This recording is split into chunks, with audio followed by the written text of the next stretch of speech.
O Google restringe, então, impulsionamento de conteúdo político para as eleições de 2024 aqui no Brasil. E para a gente entender melhor esse assunto, vamos conversar agora com um especialista na área de direito eleitoral da Academia Brasileira de Direito Eleitoral, político também, o Vandir Alan. Vandir, prazer tê-lo conosco aqui na Jovem Pan. Bom dia, Marcelo. É um prazer estar aqui com vocês. Vandir, esse tema chamou muita atenção nesta semana, né? Praticamente uma reação, né, das Big Techs aí, dizer o seguinte: não vamos fazer em razão de toda a situação que envolve as decisões do Tribunal Superior Eleitoral. Na avaliação do senhor, como é que nós teremos então essa campanha? Haverá uma mudança ou de fato aí essa reação do Google tem o alvo, é o TSE? Veja bem, Marcelo, nós temos uma reação anunciada agora por hora pelo Google, né, com relação ao impulsionamento de conteúdo eleitoral nas campanhas. Ele disse que não irá disponibilizar essa ferramenta de impulsionamento. Do que nós estamos falando? Nós estamos falando daquela possibilidade que o candidato tem de alcançar um número de seguidores maior do que aqueles que ele tem, né? Segmentar um público e levar o seu conteúdo para aquele público específico. É essa ferramenta que o Google disse que não vai disponibilizar para as eleições desse ano.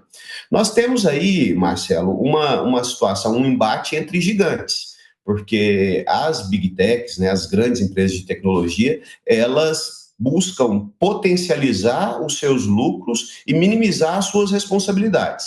E nesse anúncio a gente percebe de forma muito clara isso, que o Google ele não quer ter nenhum risco jurídico na exploração do serviço que ela faz no Brasil, ao não querer se adaptar às disposições da resolução do TSE. Imagino que essa postura vai ficar restrita ao Google, uma vez que a Meta ela já tem uma ferramenta que possibilita o acesso às informações que a resolução exigiu, Marcelo. Vandir, agora a pergunta do nosso comentarista Felipe Monteiro.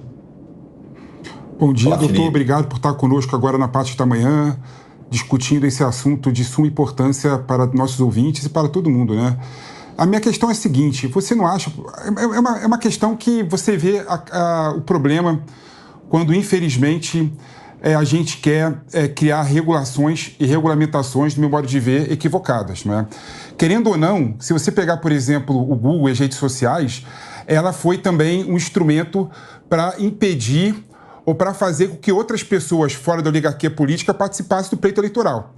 A partir do momento que você regula e o Google decide, de certa forma, não participar e não exigir e não permitir o impulsionamento, você, de certa forma, está mantendo a política tradicional de antigamente em relação ao Google, né? Você não acha que daria para o TSE chamar o Google e tentar fazer aquela mesa de negociação que está se fazendo na justiça para tentar fazer com que o Google se adeque à resolução? Porque isso, no meu modo de ver, é muito prejudicial à própria democracia, não é? A gente está falando de negócios, né? A gente está falando de rentabilidade. O que foi exigido das empresas, dos provedores de aplicação que prestem esse serviço, foi que simplesmente ele disponibilizasse as informações referentes àqueles impulsionamentos. Como eu disse, a Meta ela tem uma ferramenta funcionando desde as eleições passadas, chamada Biblioteca de Anúncios, que é um chamado API, é uma aplicação que você consegue consultar via internet de todas as informações ali relativas a esses anúncios. Então, o que se exigia do Google era que ele disponibilizasse uma ferramenta nos mesmos moldes do que já existe. Eu acho interessante, Marcelo Felipe, quando a Google diz que ela não conseguiria se adaptar às disposições da resolução num prazo de 60 dias, que era o prazo que a própria resolução estabeleceu ali, que foi publicada no começo do mês de março. A Google é a maior empresa de tecnologia do Brasil, do mundo.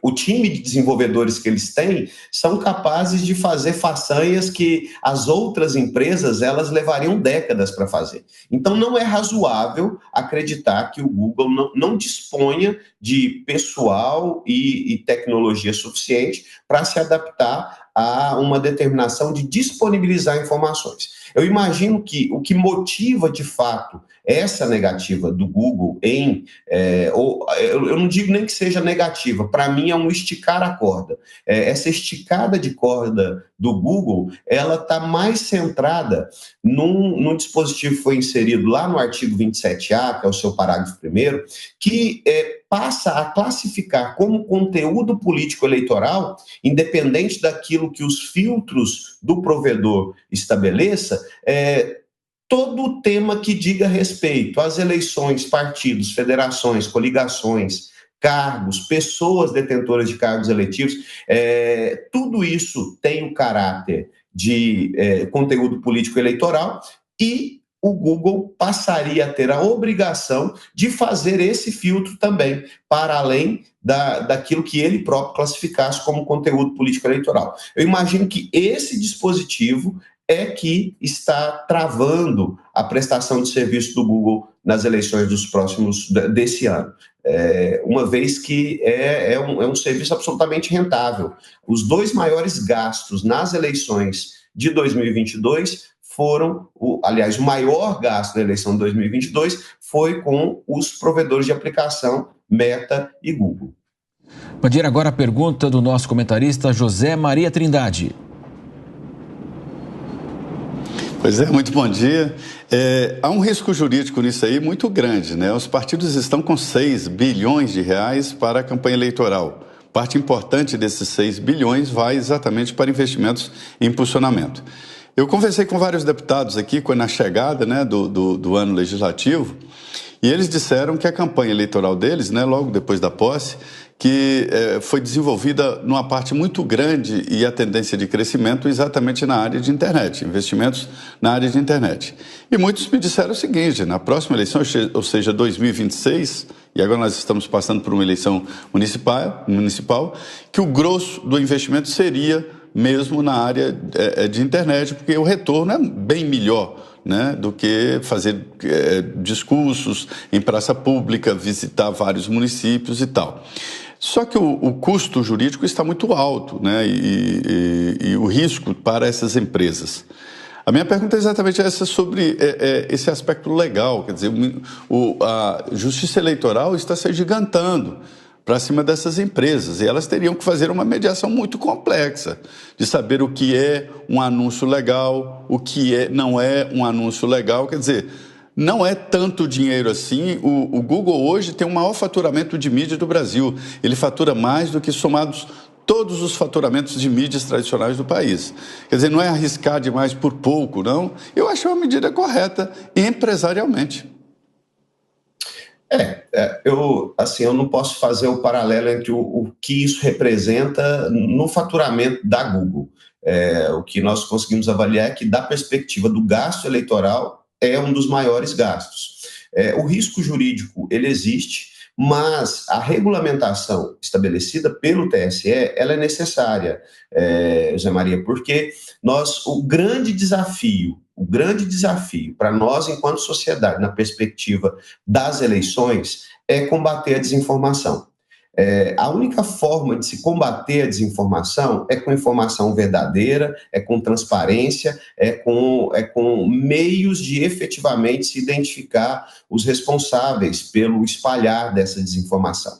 E essa determinação de publicizar o que eu estou impulsionando, onde eu estou impulsionando, qual é o público que eu vou alcançar, é um meio, sim, da gente combater a desinformação nas eleições. Sem sombra de dúvidas, a gente tem visto ações do Poder Judiciário que exorbitam muitas vezes a sua competência no sentido de julgar e decidir, e se imiscuindo em áreas que muitas vezes deveriam ser tratadas no âmbito das relações privadas, mas com relação a essa regulamentação, como alguém que milita no direito eleitoral e sabe das dificuldades em se identificar responsáveis pela disseminação de conteúdo falso, pela disseminação de desinformação ali no quente da campanha, onde nós temos praticamente 30 dias de propaganda eleitoral de fato. Se a gente não tem essas ferramentas para lidar com a desinformação, a gente corre um sério risco de deslegitimar nossas eleições, Zé Maria. Então, nesse sentido, eu acho que a regulamentação ela é necessária, ela é razoável e essas grandes empresas elas precisam sim se adequar à legislação brasileira. Recebemos aqui no Jornal da Manhã o Vandir Alain, que é advogado especialista em direito eleitoral. Vandir, muito obrigado. Bom dia para você. Foi um prazer, Marcelo, José Maria e Felipe. Um ótimo dia para vocês.